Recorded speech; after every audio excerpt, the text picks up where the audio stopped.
Okay. First things first, the introduction.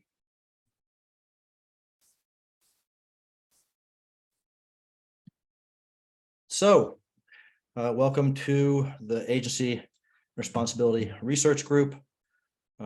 This is the fourth semester that I've been doing this, so I appreciate you showing up. Tonight, Santiago Amaya is going to be giving a talk called The External Unity of Self-Control.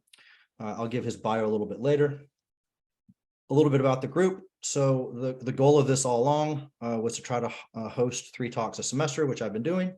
There are also supposed to be some roundtable discussions. I still have one of those that I've not managed to bring to fruition, but I'm still determined to try to do it sometime within the next 6 months if I can do it.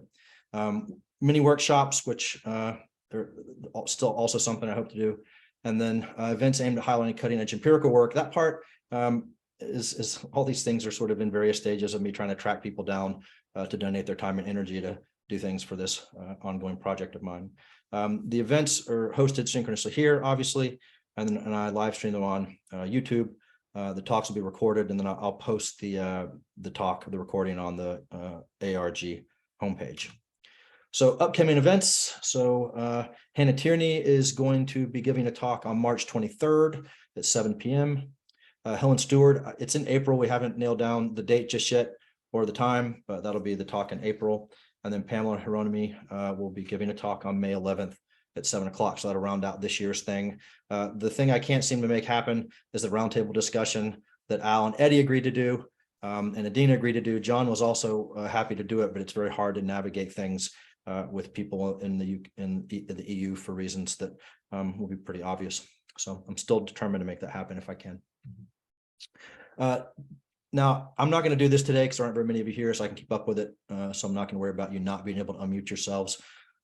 Most of you who were here during Carolyn's talk remember how that goes. If you get Zoom bombed with masturbators and whatnot, it's a little bit unpleasant. So I may have to stop all of a sudden if we have one of those types in the room and I didn't notice them.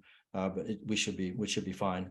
At the end, if you have questions, obviously you just have to. I'll do the fielding the questions. Just use the hand icon. All I ask is that you leave the hand raised until after the exchange is completely done, because if you put it down, then you will zip off the screen to somewhere else, and it's very hard for the speaker to keep up with you. So just make sure you leave your hand up until you and the speaker, you and Santiago, are done with the question. If for whatever reason the speaker, if Santiago doesn't have time to field your question or we don't get to it, then you can add it to the chat, and I'll make a point of making sure he gets it after the event is over. Okay, so Santiago Amaya is an associate professor of philosophy at Universidad de Los Angeles in Bogota, Colombia, where he co-directs the Moral Judgment and Emotion Lab. He got his PhD from the Philosophy Neuroscience Psychology program at WashU in St. Louis, and he was a Volkswagen postdoctoral fellow at the Berlin School of Mind and Brain. His work has been published in Nous, Philosophical Studies, Philosophy Compass, Social Philosophy and Policy, and Synthese, among many other venues. He's been awarded grants by the John Templeton Foundation and the James S. McDonnell Foundation. Currently, he is a member of the steering committee of the Society for the Philosophy of Agency, a member of the advisory board for the Global Observatory of Academic Freedom of the Open Society University Network, and he is the editor at ARRG. So please join me in welcoming Santiago. 1 second, let me close this, and I'm going to stop sharing. And I'm going to pin you to the top. Okay, perfect. Thank you. Can I share my screen? Oh, yes. No, you're going to have to just improvise. Yeah, give me 1 second. Sorry. I forgot about that part of this. As Michael would say, how do you know that I'm not improvising? Even with slides. Right. Okay, you should be able to share. Okay. Where is it? Where is it? See it.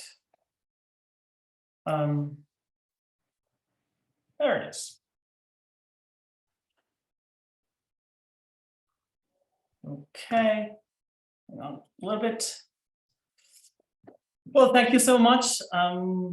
excited to be here, and I'm excited to see a lot of familiar faces and friends. And that feels nice. I haven't traveled in a while, so seeing you at least through the screen is a nice end of the day experience.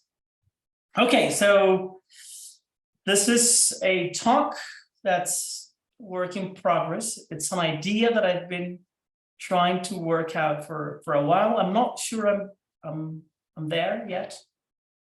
So I'm really looking forward to your questions, objections, and other things. Okay. So here's what I want to do in the talk. I want to describe a problem for you and then offer a solution to that problem.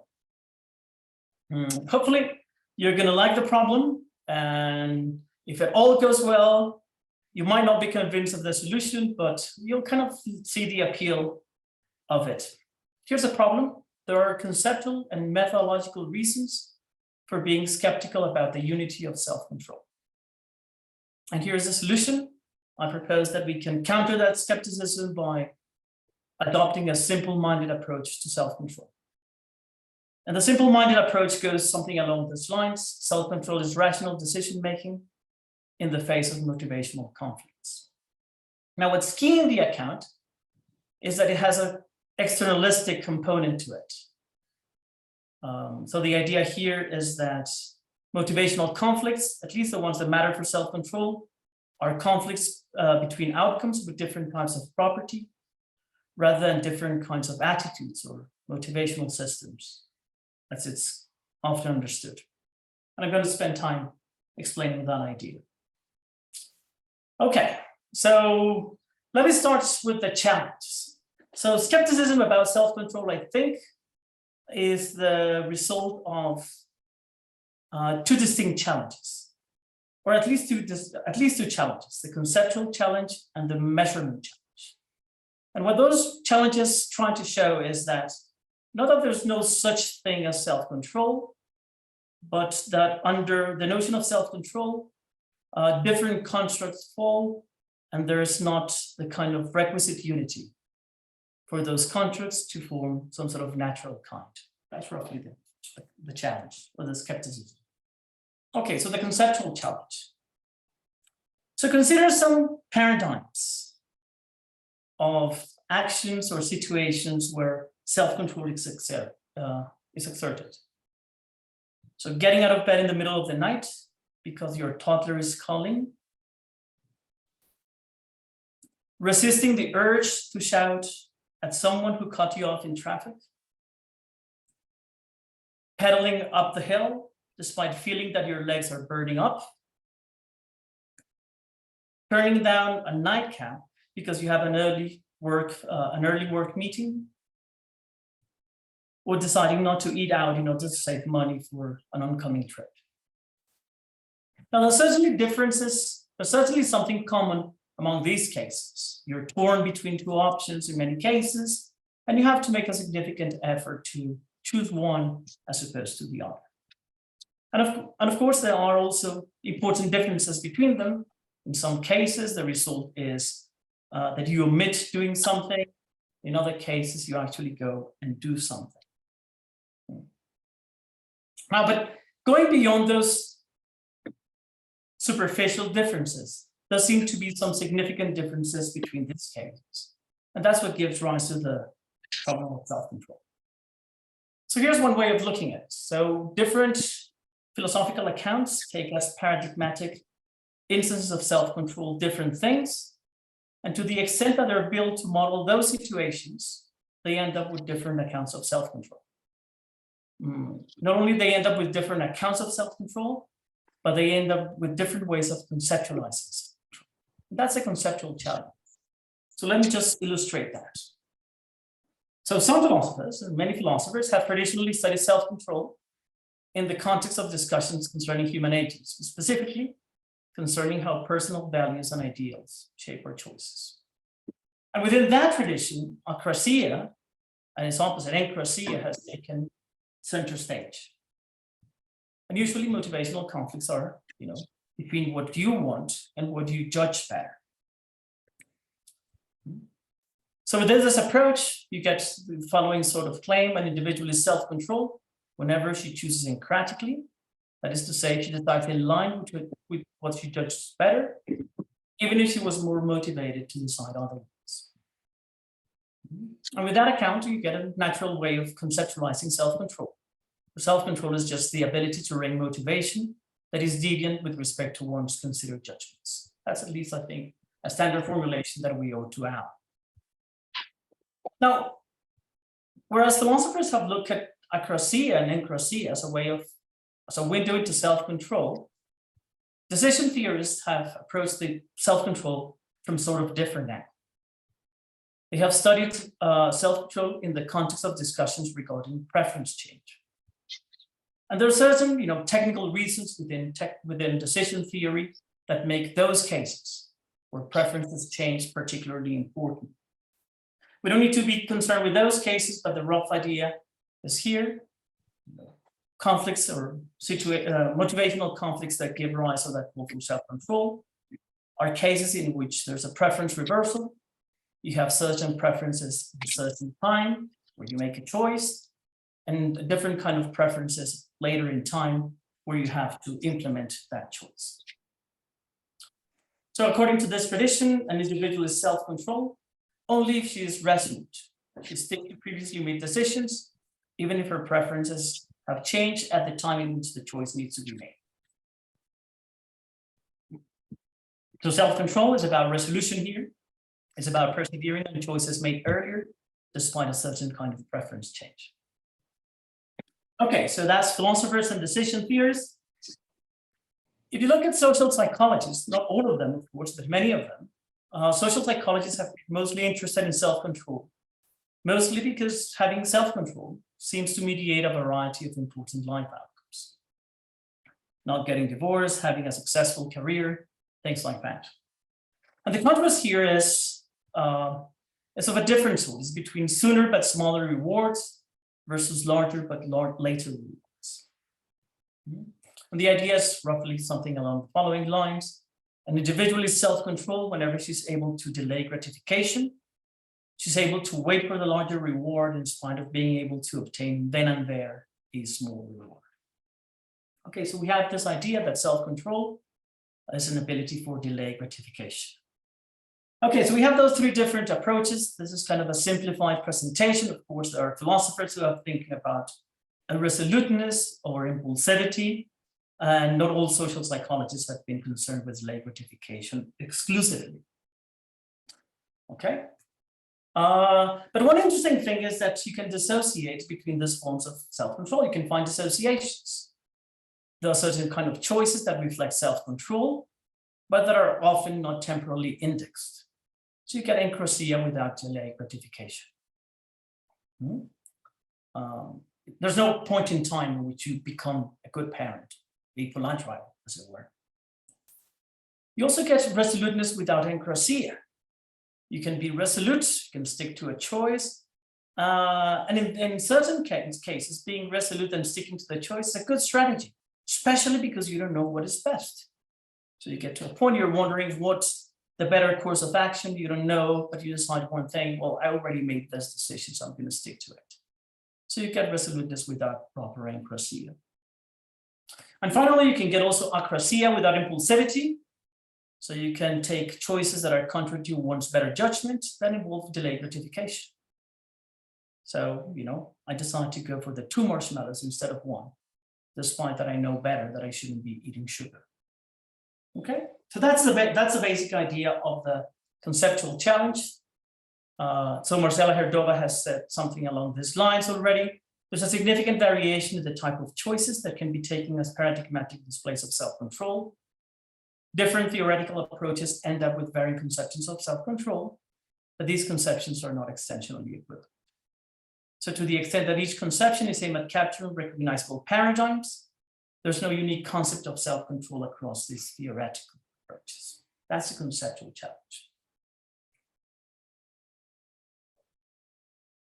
Okay, as I said before, in addition to that, there's also a measurement challenge, which together with a conceptual challenge give rise to skepticism. And here I'll just go and proceed also. It's a little bit of a simplification, but it gets the point across. Okay, so suppose you want to know how much self-control you have. There's certain things that you can do to keep track of, how good you are exercising self-control. You can keep track of your progress towards significant goals in the future. You have your list, and you see how many of those things you've checked. Here's another thing. You can imagine what kind of choices you would make in certain hypothetical situations, or even in real situations. Or you can find other ways of determining how good you are at resisting impulses or overlearned responses. And you can think back, for instance, how many times in the past have you, eaten too much, drinking too much, etc., etc. Now, much recent work in empirical work on self-control has been concerned with measuring individual differences in its exertion. And the instruments that have been designed to, measure how much self-control people have are actually just regimentations of the sort of strategies that I mentioned before. Importantly, here we want to measure self-control as a trait versus as an instance.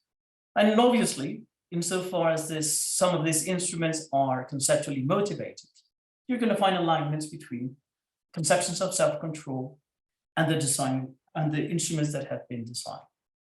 But roughly, you find, three kinds of instruments. There are surveys where individuals are asked to report on their past behavior or make judgments about their ability to exercise self-control based on their past behaviors. There are studies in which participants are presented with mostly hypothetical choice scenarios. Real scenarios are also used. And there are also a bunch of performance tasks designed to tap the abilities of underlying self-control. The Stroop task, the no-go and go task, flanker task, things like that. Okay. Now here's the problem. So these instruments have been devised or brought to bear in the light of different conceptions of self-control. So some divergences in their estimates are to be expected. Yet one thing that's come up in recent work is that it's striking how little convergence there seems to be among them. There is in fact a huge gap between the estimates typically obtained between surveys and tasks, and among each of them, and external indicators of self-control exertions. So there's a point that, among others, Angela Duckworth and Margaret Kern made in a paper a couple of years ago, a while ago, more than a decade ago. Okay, so here's one way in which these things go. You might think that self-control has to do with the inhibition of certain impulses. And some people have thought that that's the case. One of them is here as well. Hello, Chandra. And if you think that's the case, then you might think that a Stroop task might be a good task or a good proxy for people's ability to exercise self-control. Now, you might think that if that is the case, you might find important and significant correlations between scores in Stroop tasks and other self-control measures, for instance, the self-control scale. So this is a scale in which you report you evaluate yourself on certain items, and according to the score that you give yourself, you end up with a measure that indicates how much self-control you have. Okay, now again, not surprising, the significant result here at this point is that it seems that reported self-control, the stuff that you get by applying this sort of scales, does not correlate with executive function or results in executive function testing. Again, there are ways around this, and some people have, Chandra has a paper where he's tried to say, well, we need to measure performance differently in some of these tasks. And when we do that, our correlation scores go a little bit high. They don't go that high anyway. But anyway, I think this is enough to present the problem. So we have the measure and challenge. Various methodologies have been devised and brought to bear to estimate individual difference in self-control. Each has some claim to provide an estimate of self-control. The problem is that there is very little convergence among them. So to the extent that each of them has some claim to provide an estimate of self-control, the psychological mechanisms behind self-control do not seem to cluster. Okay. So for those two, challenges, I think, or at least some people think that skepticism follows. So background concerns tend to shape which situations are considered paradigmatic instances of self-control. But there we have different concepts. That's not so much a problem because you might think that underlying those concepts, there is a cluster of psychological mechanisms. What the measurement challenges shows or suggests is that there's an absence of an underlying unificatory mechanism. And from that, the claim of skepticism. Self-control does not refer to a unified construct, or a unified construct correspond to a well-behaved psychological kind, but is instead a collection of assorted mechanisms, abilities divided of underlying. Okay, so that's the skeptical bit. Okay, so on to the solution. How am I doing with time, Thomas? I'm doing okay, no? Yeah, I mean, you're fine. Usually, I mean, the hour and a half is how long these things normally go, roughly, with the talk and the Q&A. So you have how much time you need, yeah? Okay, great. Okay, so that was the problem. And now I want to sketch what I take to be the solution, or at least a solution. So here's a simple-minded claim. Self-control is rational decision-making in the face of motivational conflicts. Now, in part, this is simple-minded because I think in some understanding of it, every self-control theorist would accept something along those lines. Let me just make then two observations. First one with motivational conflicts. So what are motivational conflicts? The choice situations in which individuals face options that cannot be mutually satisfied, at least given the beliefs of the individual. And often, individuals feel torn between them. Second point about rational choice.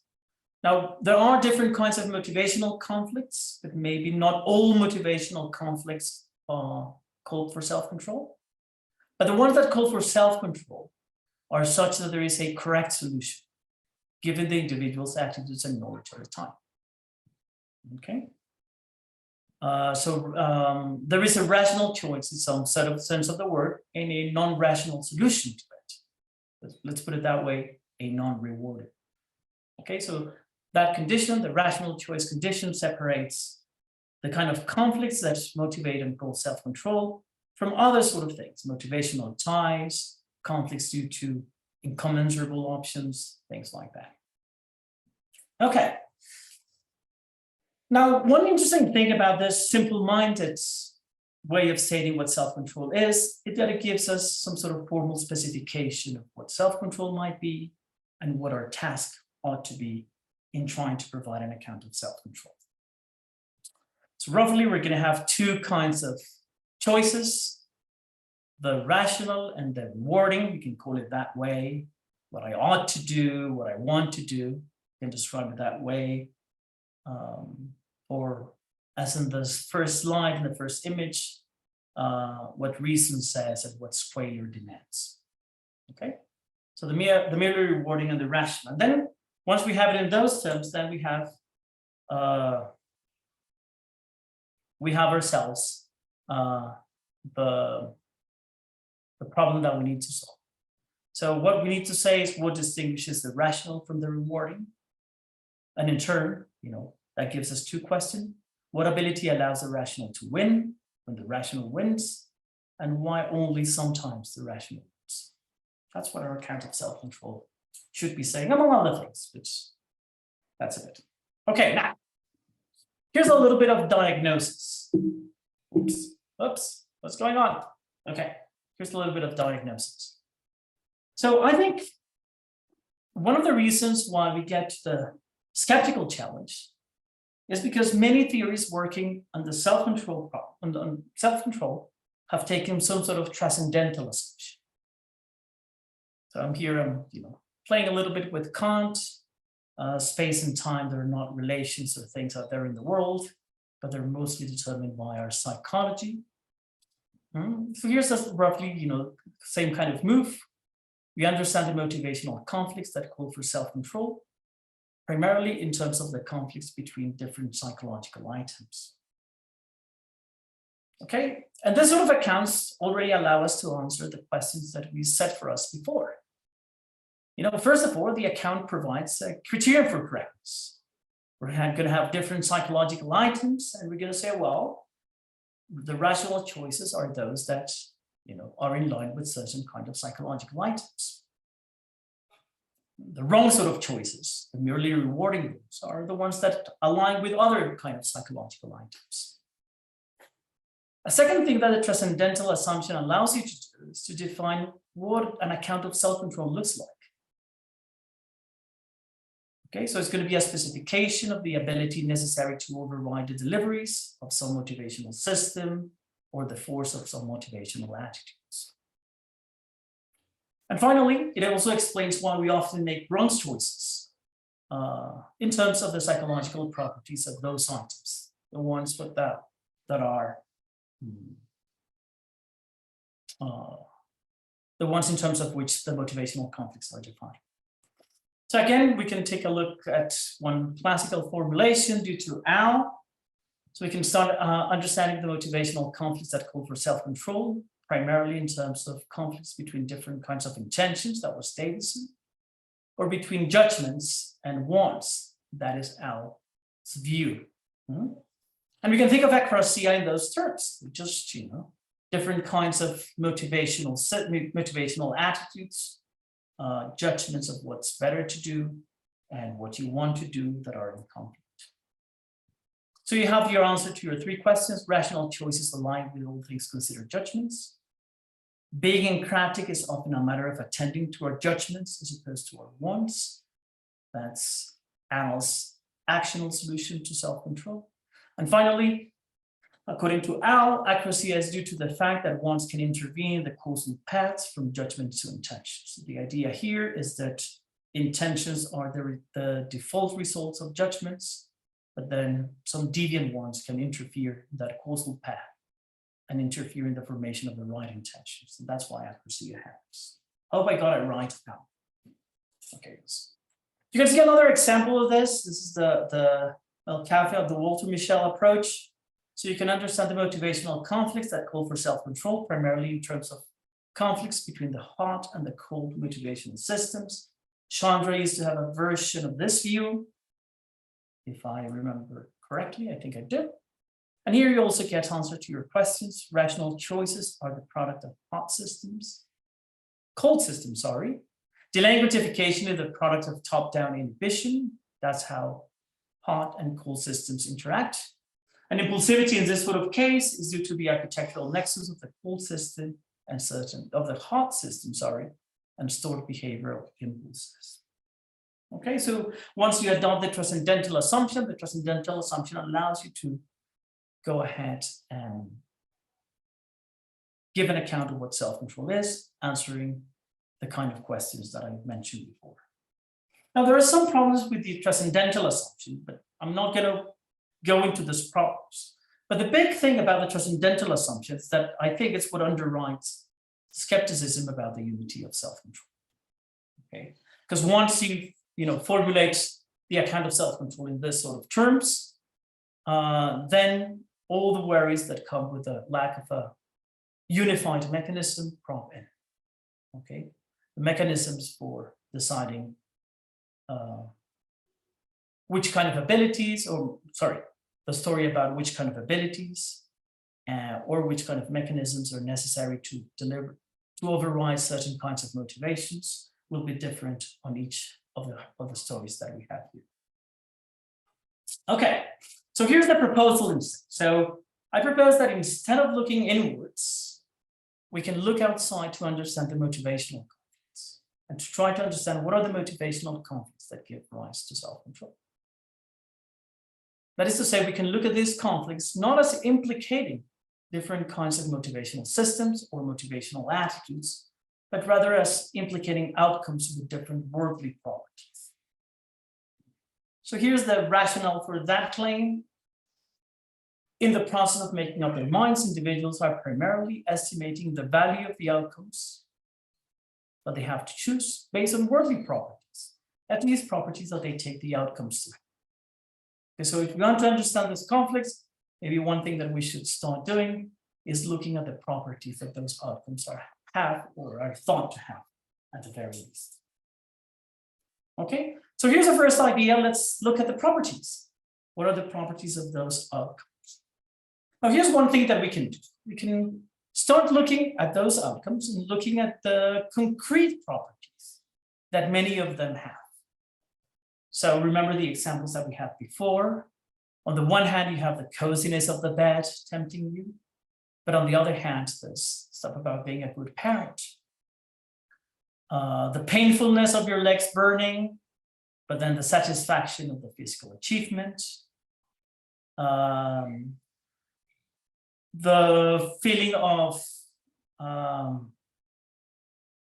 that comes with the sweetness of revenge, the morality of being a polite driver, etc., etc. Okay, and if you look at them at this concrete level, that is kind of problematic. At this level of concreteness, there seems nothing common to the motivational conflicts that paradigmatically fall for self-control. Okay, they're very different kind of properties in a way. Worst of all, it encourages a different kind of skepticism, namely that self-control is just decision-making. It's just different, deciding between outcomes with different concrete properties. But I think we can do better if we look at more abstract properties. If we think about our cases and look not just at the concrete properties, but maybe and some higher level properties of the outcomes, which define the motivational conflicts that call for self-control have. So here's one thing. If you look at the things that are merely rewarding, it's often the case that people estimate their value on the phenomenology of the properties of those outcomes versus the axiology of properties or certain kind of properties that are phenomenally salient. So, staying in the warm bed feels good. Being a good parent is something that is somehow noble. Here's another difference. So people estimate value, on the one hand, based on time-dependent measures versus average measures. Okay, so when you shout at the driver, that relieves the relief from anger is momentary, whereas doing the right thing is in overall terms good. Here's another thing. So the things that are rewarding are valuable, and in part that's because they're easy to get. So when you stop pedaling, that's a one-shot thing. It doesn't take much effort to stop pedaling to avoid the pain, whereas it takes some effort to reach the hill. That involves some sort of continuous effort, so it's hard to get. Okay. So I think we can look at the choices or at the outcomes at this more abstract level to start thinking about what the conflicts of self-control involve. So here's the second idea. So in estimating the value of an outcome, different properties will be given differential weight. And in particular, completely world properties can receive more or less weight, depending on which higher level properties accompany them. Okay, so here's a sort of picture. You want to decide between value A and value B. You can choose, you can focus on some outcomes, on the properties, on the worldly properties of those outcomes, maybe the concrete ones. But depending on which things you value more or which things you focus more on, you're going to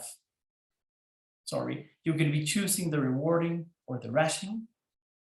Okay, so perhaps you focus more on the phenomenology of the outcome, of the proximal value of the outcome, the costs of the different outcomes, and maybe value A gets chosen because of that.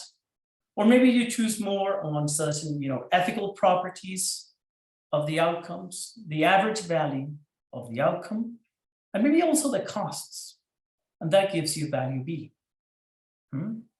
And because of that, you end up in some cases choosing the rewarding option, that might be A in this case, and in other cases, you might end up choosing the rational option in other cases. That's the sort of idea. Okay. So we can put all those two ideas together. We can understand the motivational conflicts that call for self-control, primarily in terms of conflicts between higher order properties of outcomes. And we can just go through our list of questions. Rational choices are those that promote outcomes whose value is not dependent on phenomenology, is stable in time, and cannot be had without repeated choices. Self-control consists in estimating value in ways that favor outcomes with certain kinds of higher properties. And self-control fails because we focus, or we cease to focus on certain higher order properties. That's the sort of idea.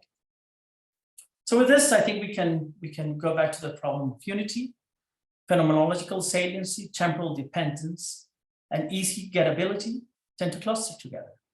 And that, I just made a little exercise of inductive generalization, but you can also, I think you can apply similar reasoning to the sort of cases that are taken as paradigmatic in the literature. And that just gives you a way of responding to skepticism.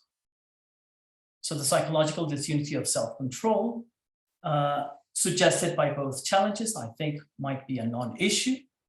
At a conceptual level, the unity of self-control is provided externally. And at the measurement levels, instruments need to be applicable to the right kind of situations. So instrument construction need to be, that is guided by psychological unity will yield some disunity in the end. And that's kind of the diagnosis. Okay, so here's a little twist. Time and patience, allowing time because I don't know how much time I've got. I think we've got enough time, and patience because it's even more speculative than what I gave you before, but bear with me for a second. So here's one question. I said that one of the things that gets back to the unity of self-control is the fact that this kind of high order properties cluster together. They cluster in the rational and the rewarding. And one question that one might want to ask is why those things cluster together.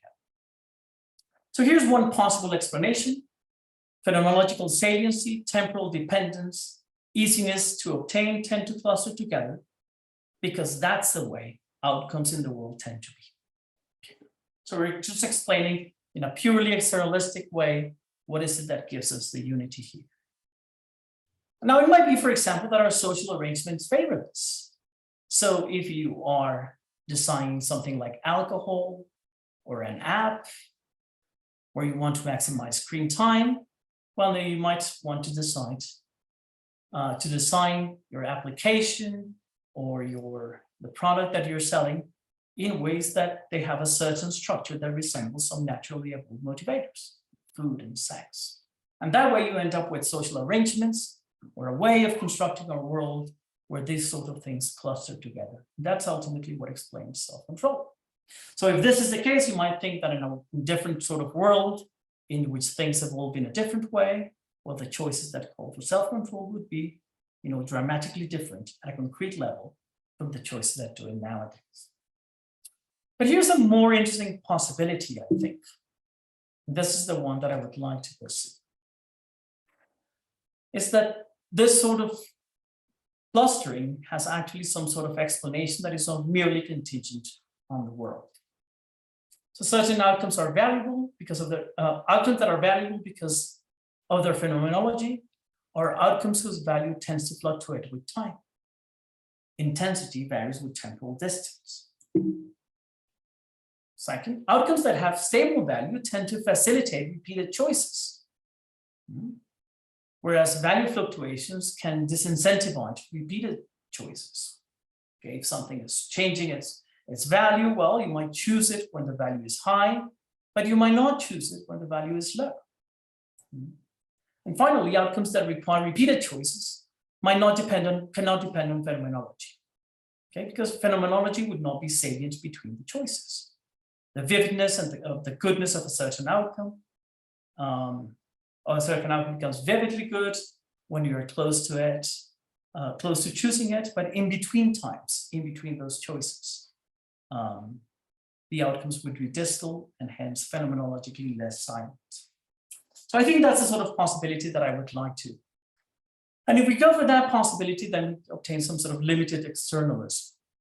So we can understand the motivational conflicts that call for self-control, primarily in terms of conflicts between higher order properties of outcomes, not between motivational systems of attitudes. That's a kind of externalism. But further, the reason why these higher order properties, the one that I mentioned before, cluster together, has nothing to do with the external world, not primarily with it, but with the properties of our psychology. Thank you.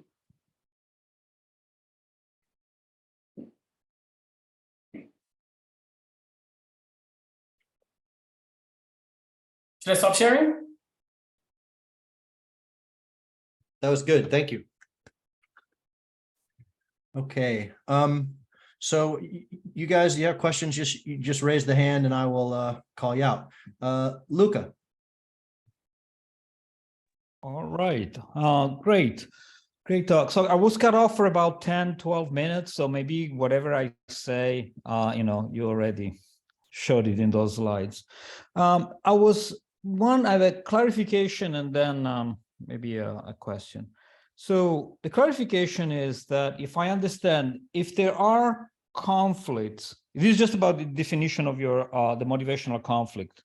So if there are conflicts that are happening now within the rewarding or within the rational, those higher order properties, those don't count, they don't raise issue of self-control. Is that correct? So I might be at the rewarding level, I might be torn in some sense between two options that they manifest the same higher order properties, or vice versa. I might be torn between two options that are manifest the same higher order property, they fall under the rational. So in these cases, maybe I'm just facing decision making or something, but not self-control. Is that correct, just as a matter of definition, or? Yes. So, okay. I mean, yes, so I want to isolate. So motivational conflicts that call for self-control and motivational conflicts that call for other decision-making procedures or challenges. So the cases that involve picking, they might be the same in all of their properties, and that's why, there's some sort of conflict. You don't know where to go, to the left or to the right, because they're both the same. Cases of incommensurable outcomes might be like that. They might not share all of their higher order properties, but maybe both of them are equally rational, or not equally rational, but they're rational in a different sense. Okay. And you get some conflicts because you have to, decide what kind of rationality are you going to be pursuing, that sort of thing. So I want to distinguish those from the cases in which there's actually self-control is necessary.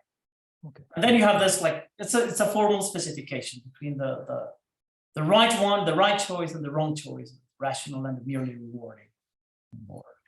And now very quickly about something just comes out toward the end, which I find it very intriguing, which seems to me an explanation of the clustering, which is really all around the temporality, of what is at stake. But I was just wondering why that is specific to our psychology, which I think is the very last things that you said in the last slide. Because there's a way that I could imagine, any, let's say, organism, which is a temporal organism, is always going to face this kind of tension between, let's say, the immediacy of a threat that is at the present time, which the other side is the immediacy of, whatever they can get, and then, whatever happened over time. And that might not be specific to our psychology. I think this may be just a condition of being an agent in time for agents like us. So I was wondering what aspect of our psychology you think instead is very specific here. Oh, good. So maybe I should have phrased it more carefully. So it might just be the psychology of decision makers, and maybe it doesn't have to be decision makers that of the sort that we are. So with distance, so temporal distance is a big one. So the closer you are to the outcome in time, the more salient its phenomenological properties are. But distance need not be temporal. So there are more concrete and abstract representations of the outcomes. And there's, evidence that that kind of reconstrual is one way of promoting self-control. So you can try to find a measure of distance that is not temporal, that has to do with abstractness and concreteness. And that's what people, control theory tries to do. Does that help? Yeah. I see you, Luca. Yeah. Hey, Chandra. I think you're next. You're on deck, Chandra. Oh, great. Terrific talk, Santiago. I love the broad sweep and I like the proposal. I'd like to make an assertion and then ask a question. The assertion is just put that way because I don't want to argue about this. I'm just going to assert this. You're right that Stroop's measured with traditional difference scores fails spectacularly. And most psychological tests, controlled experimental conditions that use difference scores, not even having to do with Stroop, also fail in very similar ways. It's a really, really striking result. And yet, alternative ways of measuring what tasks like the Stroop or the flanker or all these so-called executive tasks or inhibition tasks, with the alternative measures, and many groups have different ways of doing it, the effect size is about Cohen's d point in healthy people about 0.3, in clinical populations 0.5, 0.7. It is remarkable. So the effect size there is moderate to somewhat large. It is remarkable that you can put somebody in a cold laboratory circumstance and you can, with the correct dependent measure, make an inference about how they're going to deal with marshmallows and breakups and things like that. So I am optimistic about the executive function story. I think it's a striking kind of result that you can do that. That's my assertion. You get no chance to respond to that, Santiago. I'm kidding about that. You can, but I will then ask a question. The view that you ended up coming to is a view that I'm completely on board with, despite the fact that I'm more of a executive system, automatic system person by temperament. And I would reconcile them by saying that one's executive faculties may be more sensitive to what you call temporally removed, phenomenologically less salient, hard to get. I know. Is it me? Excuse me? I'm sorry, it must be a stray voice there. I'll just keep going. One's executive system can be more attuned to those kinds of what you're calling higher order features. And one's more automatic systems can be tuned to the other ones, yielding exactly the result that you describe, but in ways that are more conducive and agreeable to the executive theorist. What say you to that?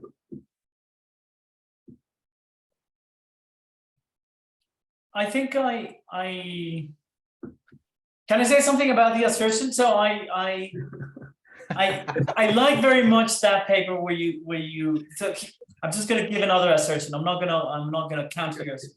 I like a lot that paper, and I think it's remarkable that if you measure and you school performance in a different way, you have those dramatic changes. And I think that's a very interesting piece of evidence there that I didn't touch about. And yes, I would like that to be the case. I would like that to be the case. If it turns out that we have an underlying mechanism that subserves self-control, I think that's a good thing. But I think the way of getting to that claim and fighting for the unity of self-control might come from rethinking in better terms what the outcomes look like. And that's part of that's what gives you the unity in the first place. But if it turns out that, then we have to make distinctions between motivational systems, and those distinctions are motivated by other things, and those fit nicely with the externalistic properties, I'll be happy with that. I'll be happy with that. But I don't want to. I don't want to start that way. I think we need to do a little bit of ground clearing work and thinking a little bit more about what the outcomes are and how the outcomes relate to each other in order to preserve the unity of self-control. That's the thought. Yeah. It's a good response. Thanks. Eddie, you're on deck. So can you hear me? Yep. Yes. Two assertions and two questions, but they're all really short. The first assertion is that Thomas is a real mensch for getting this all together, and I really want to thank him for giving us a chance to see each other in this virtual setting. I miss seeing all of y'all in person. And second assertion is that at some point, the people on this call have to create a documentary called Free Will, a documentary, because I don't know if any of you have seen the one that just came out. It has none of us in it. Has like Dirk and Greg Caruso and Bob Kane and some scientists. But anyway, since none of them are on here, I'll just assert that we should make one and try and make it better. First question is just if you can briefly re-explain the transcendental assumption, because it seemed really important to getting your counter proposal off the ground, and I wasn't quite clear of what you were saying it is. And then the other question, or maybe just a challenge for you to think about, is I'm just trying to counterexample you with some of your own examples of maybe the getting out of bed to help your kid, or not yelling and road rage, and trying to set them up so that both options are highly phenomenologically salient. The kid is crying, and getting up will prevent them from crying anymore. I understand you put it in terms of good parenting, but it's also the right thing to do. The temporal payoff is immediate, staying in bed or helping the kid. Same with the not yelling. It's salient that you're not going to risk getting shot or maybe some other payoff. It's temporally immediate. The easy one I'm not so sure about, but it may be harder to get up, and it may be harder to prevent yourself from yelling. But I just wanted to put a little pressure on the unity of those phenomena to see if you can fill them out a little more. Okay, so I didn't follow all of them, but I can tell you this. So my 5-year-old still gets up in the middle of the night crying. And sometimes I just, get up because I feel like I need to be a good parent and he's calling me. But sometimes he's yelling so hard that I get out of bed just because I don't want to hear the yelling. Now, in those cases, in those latter cases, I'm not exercising self-control. Okay, that's what I would say, and that's kind of like the pattern that I would think for the other things that I've put here. I'm just doing something that would align with self-control, but I'm not really exercising self-control. I have this obnoxious stimuli and I'm just trying to block it. And that thing is more motivating than the coziness in bed. That's the short answer. With respect to that first one, so I'm just trying to play a little bit with Kant there. So the thought is, so what are the motivational conflicts that call for self-control? And instead of looking at the outcomes that define those conflicts, people are looking inwards and thinking about different kinds of motivational systems, or different kinds of items that have in our psychology that have motivational power, and that's the transcendental play. So instead of trying to give an account of what time and space are by looking at the world, you look at the structures of perception and subjectivity to understand how is it that space and time frame are experienced. That's the thought. Does that help? Angela, you're up. Thanks, Thomas. I was actually going to ask you Luca's first question. So instead, I'll answer the question you asked me during the talk. There's this really nice old paper by Amelie Rorty. It's called Where Does the Acratic Break Take Place? And I think it was published in 1980. and she gives different options. And Davidson has the break between all things considered, better judgment, and intention. And once you get to intention, there's no more room for acratic action, according to Davidson. And I have the breaks in both places. So there can be a break between judgment and intention, and there can also be a break between intention and action, like in cases where you chicken out. So it wasn't, what you said wasn't quite accurate, but it was close. Yeah, yes. So I agree with your reading of Millie's work. Okay, thanks. I should have said I was just making an assertion. I was trying to make the point swiftly and brushing through it, but I was probably too breezy, so I should be careful about that. Okay. Michael.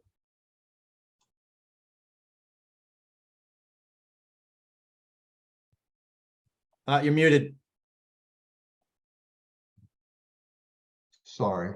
You're right. I've been getting this broken up a little bit, so I'm not sure. Maybe this was Luca's question. I don't know. But so let me just say, I'm wondering if you'd be willing to modify slightly the way you characterize your proposal so that you don't understand self-control in terms of rational decision-making in the face of motivational conflict, but instead something like rational agency or exercises a rational agency in the face of motivational conflict. And here's why.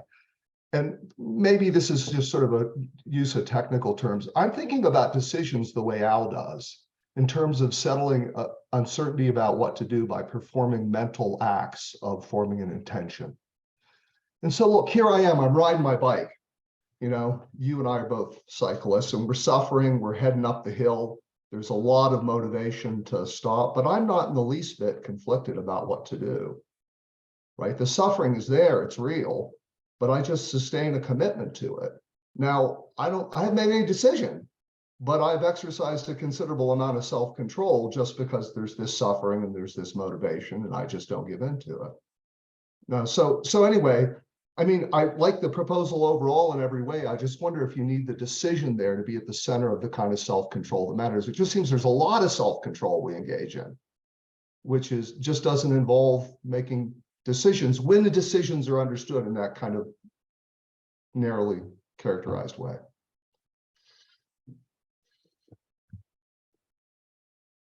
I concede.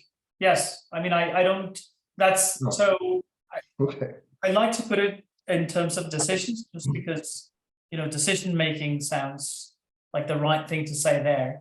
But Al has this technical sense of decisions, where decisions are not just episodes of intention formation or choice occurrence, but actional episodes of intention formation.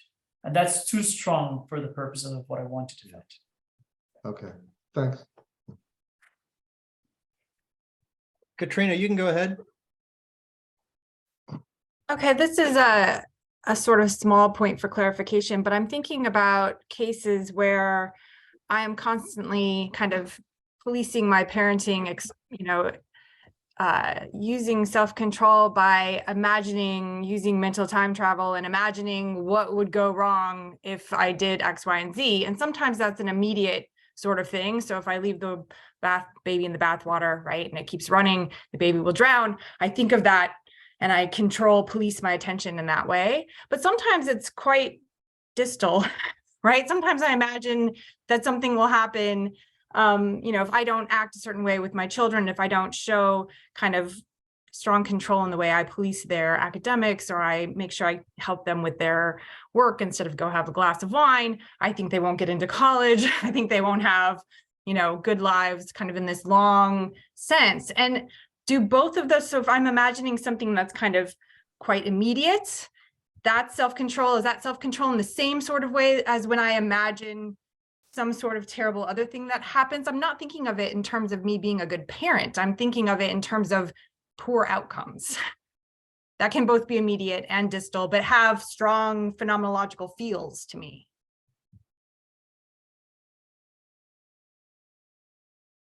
Okay, so I might need to think a little bit more about the example that you're giving me. But so one of the things that I want to explain is why different sort of construals make a difference for self-control. And I want to explain that. And I think the key to explaining that is focusing on the properties and outcomes. You focus on certain properties versus others. And that's what gives you the right result. And that's why I allow you to self-control. Now, what I want to take that, what I want to do is to take that insight of control theory and try to build the notion of self-control in a way that it makes sense of it.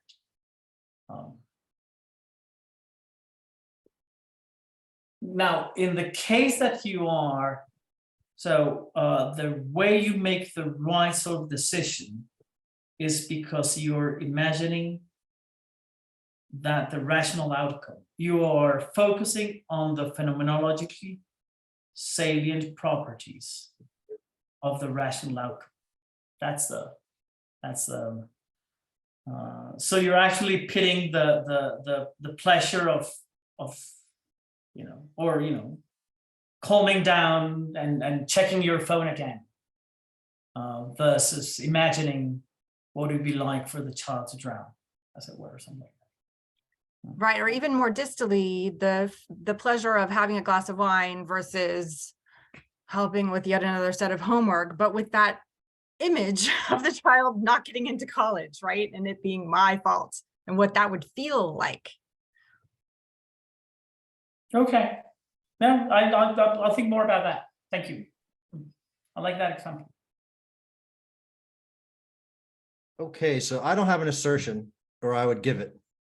I have a half-baked question, and it's about what you end up with at the end. And I'm not sure this is tracking something interesting, but it was based on something you said in response to Eddie's question. And it looks like the move that you have to make at the end of that is to say, oh, well, that's like a self-control adjacent kind of mental act or whatever, but it's not self-control, it's some other kind of decision-making in a context where we would normally say, traditionally, it is an instance of self-control. And so what I wondered is whether or not to get the unity, you had to shrink the scope of it so that now it's unified, but you can't include things that you might traditionally want to consider instances of self-control. I'm not sure, like I said, it's I don't have like a clear case. It's just the way, because it came up in the talk and then it came up again in the way that you responded to Eddie, and it just made me wonder if that's the sort of the part of the price of getting unity is you're having to give up those sorts of things. So it's not cost free. That was the question. That makes any sense? I don't know. No, it makes sense. So there has to be a cost to it. So there's no interesting, philosophy without a cost. So there has to be a cost to it. And maybe it shrinks a little bit, but I'm not sure if we're actually shrinking the scope or regimenting which sort of cases we ought to be considering as good instances and especially paradigmatic instances of self-control. So in the case that Eddie was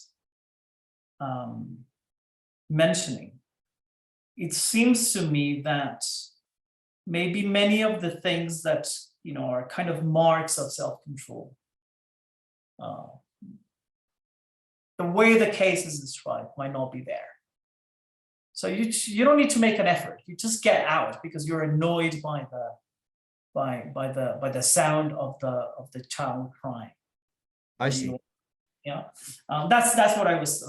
I see. Well, like I said, no assertion, half-baked question. Yeah, but you do have to make an effort. So I definitely wanted to preserve that. It's just that the temporal reward is immediate and it's very salient what the reward will be. Your kid will stop crying. So it's hard to do. So you still have that it's easier to do to stay in bed, but I'm not getting why it's not phenomenologically salient and temporally immediate in that sort of case. and others presumably like it.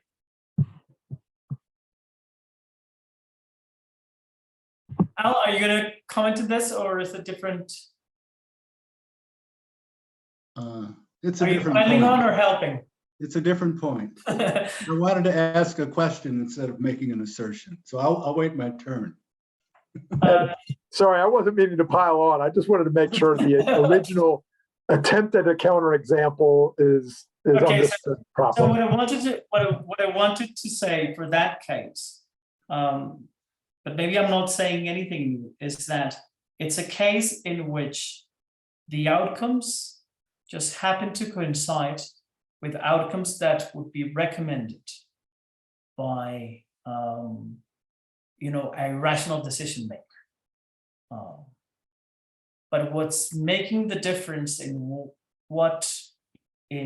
how the outcomes get selected the way they get selected is not the sort of thing that matters for self-control. That is the line. And now that might amount shrinking the scope of self-control. But I think any theory should make room for these kind of cases in which things that are just, happen to resemble instances of self-control without there being actually instances of self-control.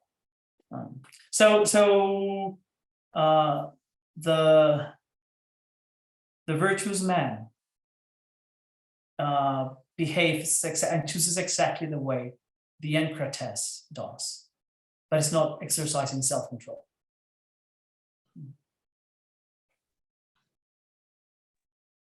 Okay, Al. Yeah. So I don't know, years ago, I talked about something I called unorthodox self-control. I think that's what I called it. And it was a case in which a kid has promised his mother he wouldn't play tackle football, but he decided to play anyway. And now he's feeling kind of chicken, but he masters his fear and plays against his better judgment. So it looks like he's not making a rational decision in your sense, but should we really not count this as an unorthodox case of self-control, given that he's mastering motivation contrary to his intention? So this is like an inverse acrosia case, no? Yeah. Before Nomi Arpali came up with those cases. Yeah. So those cases actually are conflicting to me. I don't know what to think about those cases, and I think they are. And that maybe that's why you call them unorthodox. They're problematic for, all the accounts of self-control, including mine. Mhm. And that might be because maybe there are two senses of rationality there, and that's ultimately what might be going on. But I'm not sure about those cases now. But I think that those cases are problematic for all of the proposals that we've talked about here. Yeah, I agree. I mean, I'll just point out that they're straightforward on a view that self-control involves fundamentally inhibition. Because the individual that Al is describing is chicken, which is the rising up of a acute kind of automatic fear. And because he inhibits it, we call that self-control. So there are definitely, and I'll add one more thing. There's a paper that came out from Zach Irving in Cognition, looking at what people count as self-control. I mean, at some point, there's a bunch of views on the table, and philosophers start to get a tin ear, because They are attracted to, their own favored view, and they want to say, well, this is what's going on. So why not ask people? And the upshot of a bunch of very well set up experiments that Zach did, I was an author on that paper, so that we did, was effort. The exertion of effort in the service, typically of suppressing some contrary motivation, is the hotspot that will reliably get ordinary people to say that's self-control. But paradigmatic instances of self-control under contemporary philosophical theory. So, for example, Al says self-control is mastery of motivation that's contrary to one's best judgment. You can give people that are just absolutely paradigmatic cases of that. So I won't go through the cases in the essay, but the one that I give in the Adams paper is somebody's got an incredibly strong urge for cigarettes, and a doctor gives them a pill, and the urge just goes away. And assume that their judgment is that one shouldn't smoke. That's a paradigmatic instance of self-control on Al's theory. But the folk don't count it as that. And so it has something to do with effortful inhibition of a contrary motivation, whether or not in the service of a judgment. That hits the hot spot for what the folk call self-control.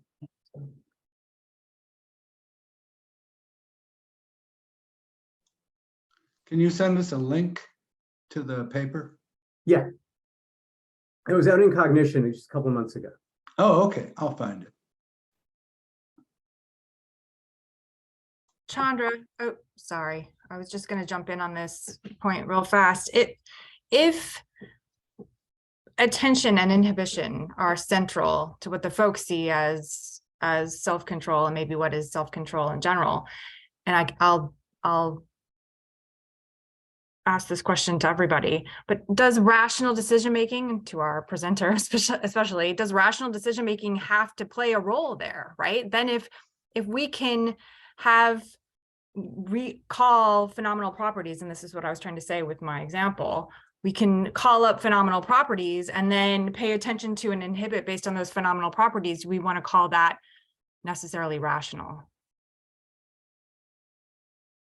Santiago. So I didn't quite get the question, but I think that, I mean, the way I read the case that you were describing, this is a case in which I don't need to inhibit many of the things that I would be tempted to do, just because the thought of the awful consequences just drives away all the force of those options. That's how I read it.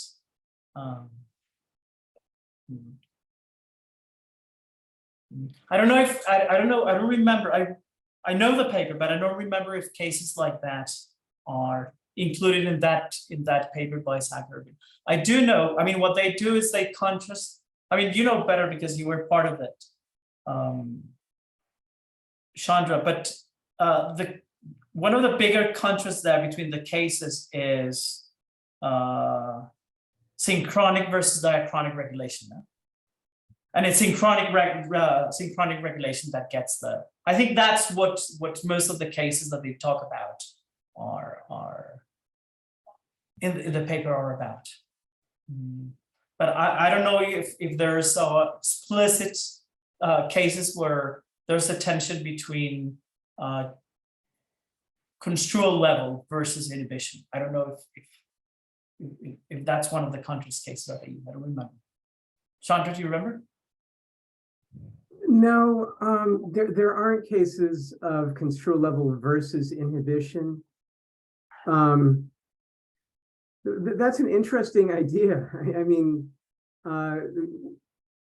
one could come up with really clean thought experiment that disassociates.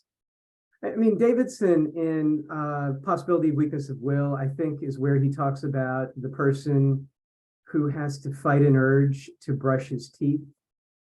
And And that kind of urge is a temporally remote, the benefits of brushing come from avoiding being in the dentist chair many years from now. And so, yeah, one can concoct scenarios in which the temporal construal properties that you're interested in, Santiago, end up on the target of inhibition rather than the source. And that'd be super interesting to look at. And we can make gentlemen's bet about how that would turn out. Or we could decide, who cares what the folk think about this? I mean, there's many options here, but it's a data point, Data point. Yeah. Luca, Yeah, this is a little inchoate, but I was just thinking about the exponential discounting, Ainsley,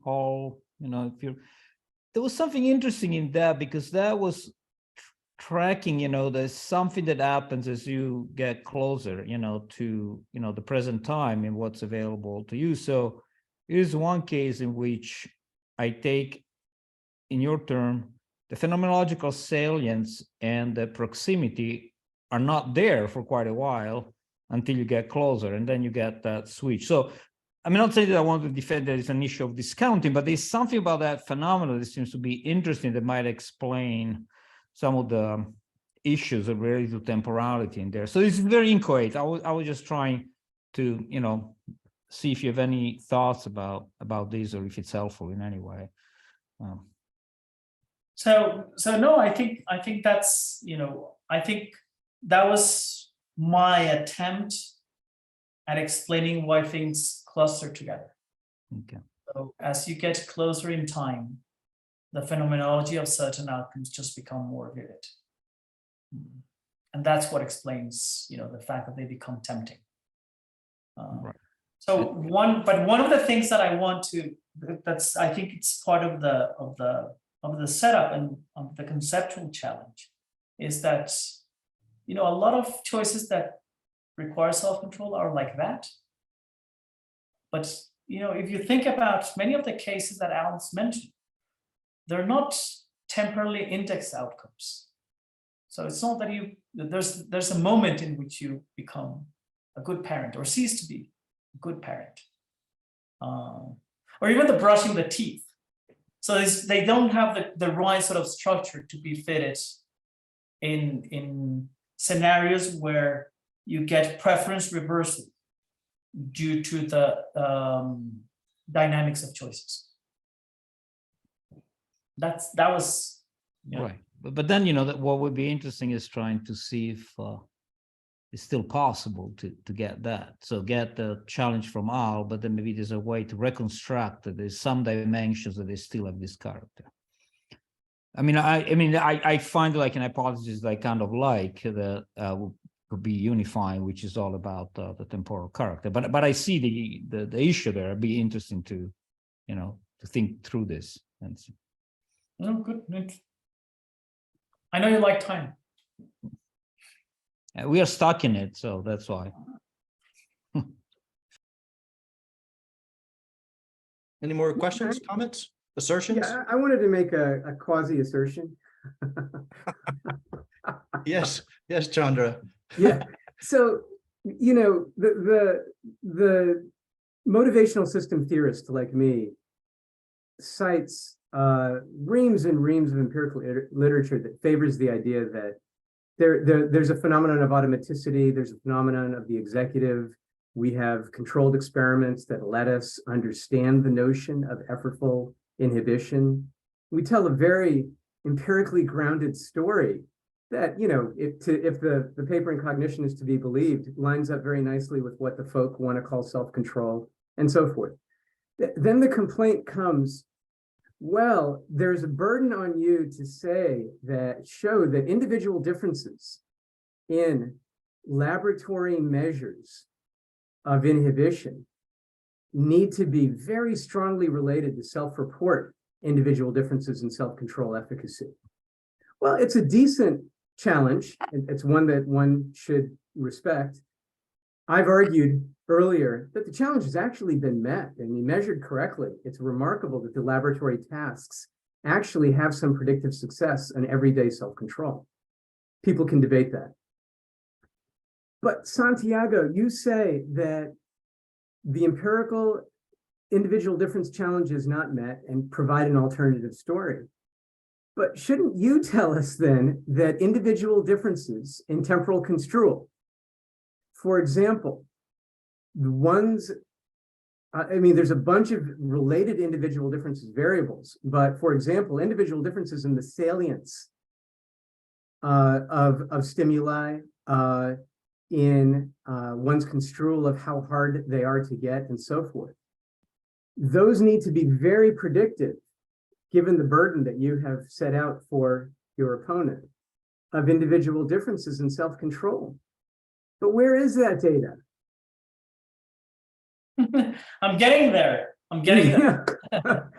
Okay, so this is. But yes, that would be the prediction. But I think, I mean, some of the things. I mean, granted, it needs to be told. So the data is not there, but we do have manipulations using construal theory that do improve people's choices, and we have documented those. No? Well, yeah, but manipulations that improve inhibition, like methylphenidate, that is Ritalin, improve people's choices. So that's symmetric. I mean, that kind of data is available for both theorists. Okay, but you're saying that there is some empirical data that you can draw on about individual differences, and I think that's right. But I wanted to flag that there's a pretty hefty burden there, since you've placed a heavy burden on your opponent. I agree. No. That didn't sound so quasi. For Chandra is quasi. Oh, Lauren, yes. How are you? Good, thanks. Sorry, everyone. Can you hear me? Yes, you're good. Yeah, I can't figure out my video. I'm on my phone doing this for the first time. Thank you for a great talk, Santiago. I don't have an assertion or a question so much as just a case that I think I've thought about a lot and brings together a lot of the issues that you guys have raised. So when I was in college, one of my roommates my last year was a kind of a starving artist type character, also a chain smoker, and he spent all his time at his studio, and his girlfriend got mad at him because he wasn't coming home enough. So his solution was to bring packs of cigarettes rather than cartons of cigarettes to the studio, so that he would come back to the apartment more often to see his girlfriend. And one of the things that he said to me about that at one point was that, well, it would be better for their overall life, because if they ended up together, he would have smoked less, and so he'd be healthier for their children. So that seems like a case where these motivational and temporal constraints get muddy. So thank you, Santiago, and I wonder what you would think about that. So I didn't know the Lauren that was there was you. I'm so excited to hear you. And I think it's a very nice case. So so let me see if I get it right. So it's a way in which you're going to lose on some self-control task, and you want to win on a different self-control task. So you rig things in a way that losing on the first one allows you to win on the latter. Is that right? Yeah, I think there's actually, I haven't analyzed it well enough in your terms, but there are multiple costs, multiple motivations, and multiple rewards that are all indexed in different temporal ways. So the first motivation is probably just for him was a nicotine rush, but a close second was getting to sleep with his girlfriend. But then they were very in love. They actually ended up together. so maybe the strategy worked. But there was also a long game there. So one thing that I like a lot from the case is that it kind of shows that you can put into question the dichotomy of diachronic and synchronic self-control, because I wouldn't know whether this is synchronic or diachronic. So it has, diachronic components. So the way that I've thought about it before is I just thought it was always an interesting case, because it's like somebody is using their addiction to facilitate something that they're motivated for in other ways. But given your emphasis on temporality, it seems like might be more significant in ways I had thought about. No, I like that. I like that. I want to say more things about that case. But I don't know if I can do it on the spot here. But I like it. Thanks a lot. It's nice hearing you. I'm so sorry I'm not seeing you. Yeah, I'm sorry too. We'll talk soon. Thomas, thank you so much for this. This is Yeah, of course. the best way for me to spend the last hour. I thought you were going to tell a different story. I thought that he was going to not spend any more time with his girlfriend at home, but more time at the gas station. Buying him by the pack rather than the carton. You see, he never made a home. He's just back and forth between the studio and the gas station. Anyway, Well, I went to school in Canada, so you actually would drive to New York to get this carton. oh, that's right. Even crazier. Huh. Crazy. All right. Well, yeah, that's funny. I didn't realize that was you either, Lauren. I mean, I saw Lauren, but I didn't know who it was. So it's good to hear you, if not see you. Okay. So anyone else? Well, first, thank you very much to Santiago. That was a great way to spend an hour and a half of my evening. So I very much appreciate you giving the great talk. And thanks to everybody for showing up. You guys asked some great questions. So hopefully that was good for everybody. I will send another round of announcements and emails to everybody soon. There is something else that is in the works that will interest some of you, but not all of you maybe. The Moral Psychology Research Group, I haven't started advertising this yet. They asked me to start putting together the first online conference for that group. And the conference is mainly set up. It's online, just like this one.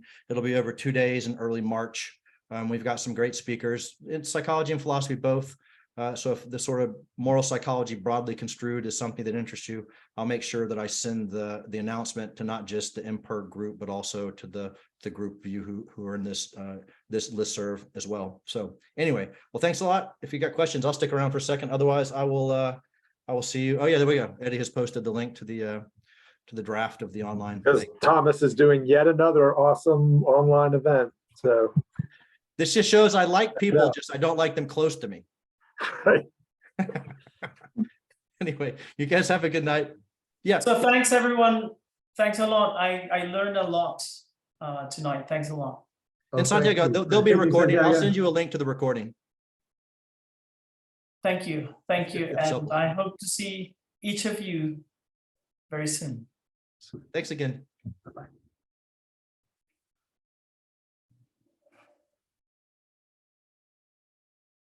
Yeah, Santi, are you still there? Yes, I'm still here.